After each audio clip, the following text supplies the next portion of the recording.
Chapter 7. Then Lizzie heard it, a tiny distant bark, and then a whimper.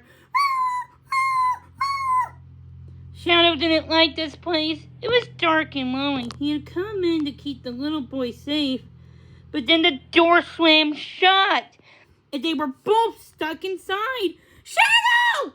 She cried. Did you hear that, Charles? Charles nodded. I think it came from the Bean's room, he said, looking confused.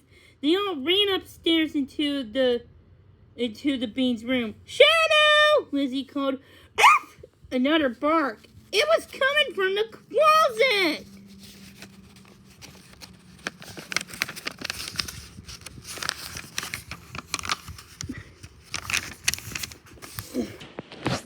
Dad had yanked open the door, and Mom swooped in to pick up the bean. Oh, honey, she said, hugging him. Shadow bounced out, looking as happy as always.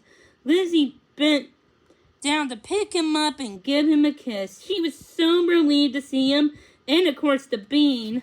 Yay! Shadow was glad they finally had heard him. Maybe it was time for a treat. He had certainly earned one. Ball!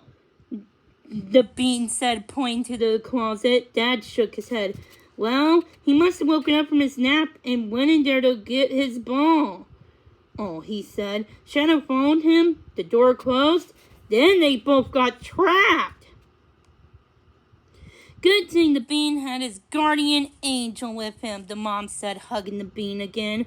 I'm glad you're both okay. The next morning at school, Lizzie still felt horrible about what happened. How long were the bean and Shadow trapped? Fostering puppies was a serious job. Ooh. Oh, But then something else happened that made her forget everything else. Remember yesterday I mentioned we were going to meet a very special pet, said Miss Davidson right after math. Well, our guest is here. Maria, will you please introduce him? Blushing, Maria got up and went to the door and opened it. This is Simba, she said, as a big, stocky, yellow Labrador retriever walked into the room. The dog was wearing a harness with a leather handle. Holding the harness was a woman who looked exactly like a grown-up version of Maria. And this is my mom, Maria added. She's blind. For a second, the whole classroom was completely quiet. And then it exploded into noise once everybody started asking questions at once. How old is he? Said one kid. Can we pat him? Said another. Does he know which way to go? One kid screamed. Lizzie was probably the only one in class who wasn't shouting questions. She just sat there, staring at Simba and Maria's mother. Lizzie felt her face flush red as if she remembered how she'd acted the day before, showing off how much she knew about blind people. Of course, Maria probably knew more than she did. When Maria went back to her seat, Lizzie gave her a special smile.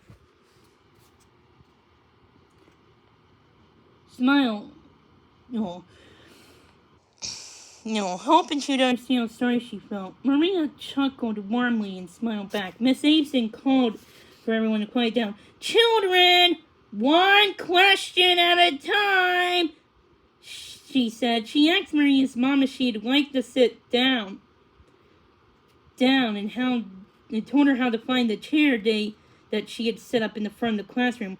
When Miss Santiago was sitting, and with Simba quietly lying down to her Miss Abeson called on Noah. Where do you get Simba? Asked Noah.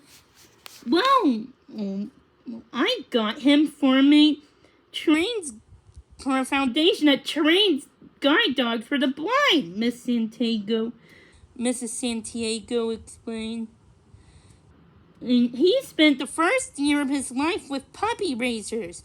Those are families who volunteer to bring up future guide dogs and teach them basic manners and skills. The foundation trained him to work with a blind person.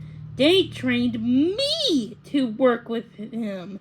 A dog, she smiled. Finally, Simba and I were matched up together and we graduated together. And we've been friends for since. Max, Miss Abeson called Daniel. Does he live in the house with you? Asked Daniel. Oh, yes, he does, said Mrs. Santiago. He's with me all the time, but he's more than my pet. He's a working dog. And to answer your other question, I heard before, you should not pet a guide dog while he's working. It can distract him. She leaned down to pet Simba, but he gets plenty of affection. And if he's not working, and if you ask first, a guide dog's owner might give you permission to pat him. Mrs. Santiago told them all kinds of interesting things. Things about working with a guide dog. Like she said, Simba did not necessarily know which way to go until she told him. So it was up to her whenever she wanted to turn right or turn left. But Simba did help her cross the street safely.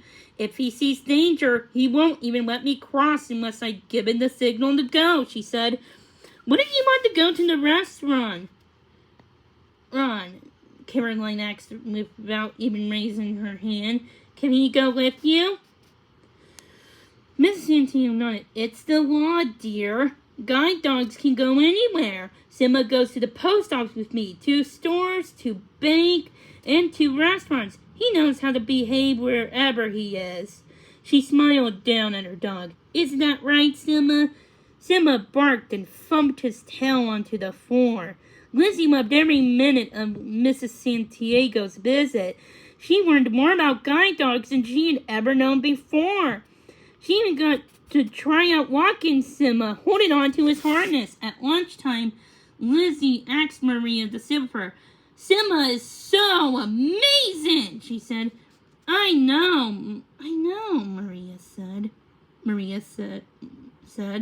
He makes life so much easier for my mom. He's a real hero. And that's when Lizzie had the best idea ever.